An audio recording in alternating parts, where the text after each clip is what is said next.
Hey everyone, this is chapter 3 of the leadership textbook. And in this chapter, they go into um, four different types of approaches to being a leader and the studies of that researchers have done on leadership.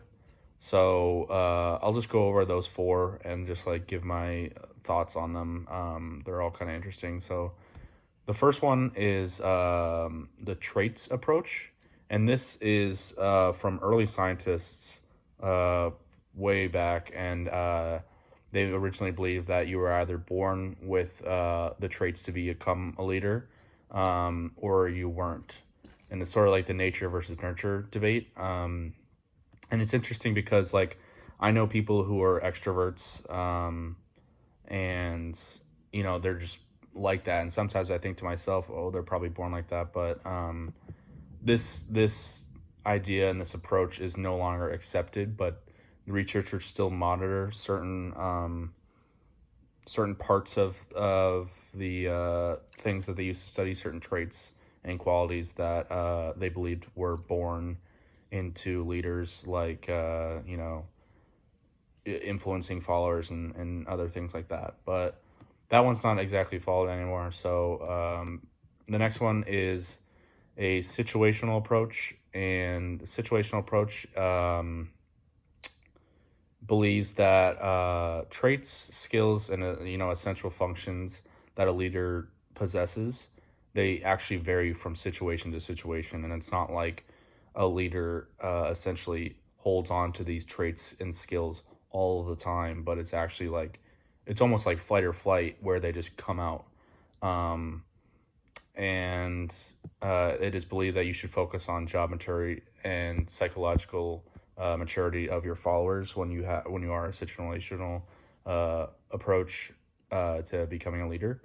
I just thought this one was really interesting because it made me think back to um, certain bosses that I've had at places where, if things are going wrong throughout the day and they sort of they snap, and it's like, whoa, who was that, and it's a certain, they just flip an on switch, and their instincts take over. But yeah, that one was for sure very interesting.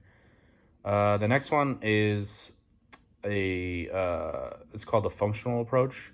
And the functional approach is that leaders perform certain functions that allow a group to operate effectively. Basically, it's all just leaders doing the work. It's not about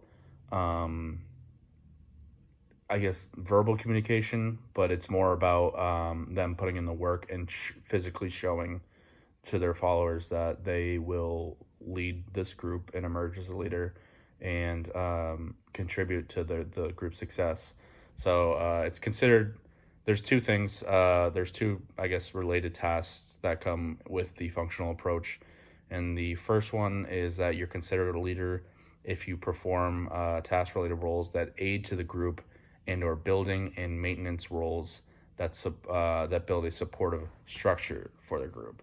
So basically, either one task that aids to the group's overall success, like securing a deal or whatever. Then the other one is about building a foundation and a healthy organizational culture and lifestyle within the group or within, a company or something.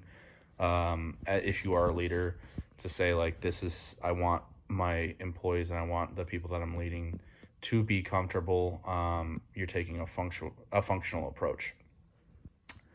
And then the last one is a relational approach, and this states that relationships between leaders and followers, or it's just relationships between leaders and followers. Sorry, but it follows the LMX theory, basically just saying that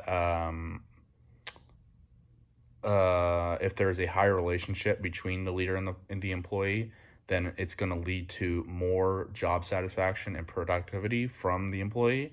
And I thought that was interesting because the whole entire class that we've had so far, we've been kind of talking about these laissez-faire lifestyle or this employee-centered leadership lifestyle, and the big con to it is that you don't necessarily get the correct or like the correct productivity and the task complete from your employees if you're just focused on, hey, we're buddies, you know.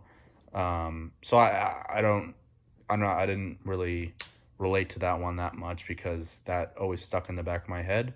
But yeah, I thought this chapter was very interesting, going over the four different types of leadership traits.